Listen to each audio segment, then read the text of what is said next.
The next one is could. Ano ba ang ibig sabihin kapag could ang ginagamit?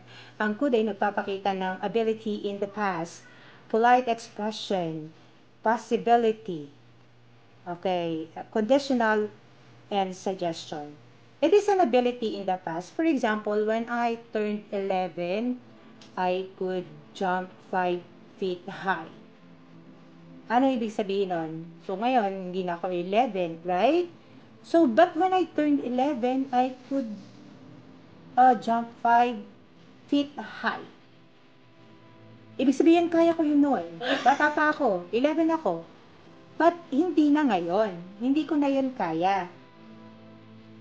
So, when we say could, we use could in sentence, it means the ability in the past. Polite expression, sabi ko kanina, yung can, it also asks for permission.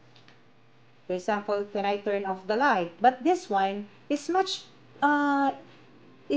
more polite than is more polite than can. When you say, could I turn off the light?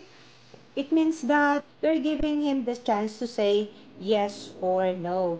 It's more polite than saying, can I turn off the light? Another is possibility.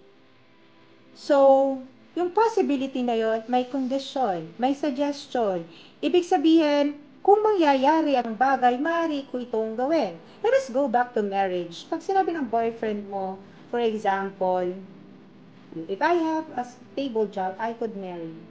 Anong ibig sabihin nun? Kung meron siya nun, posible kanyang pakasalan, pero hindi kanya pinapangakuan na pakakasalan kanya. Sinasabi niya lang na, pwede niya yung gawin. Pero wala doon yung plano. Wala doon, hindi niya sinasabi sa gusto niyang gawin, hindi yun plano, hindi siya willing na gawin yon. Maaari niya lang yun gawin kung mangyayari yung sinasabi niya na kondisyon.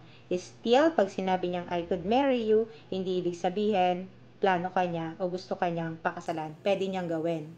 Pwede hindi.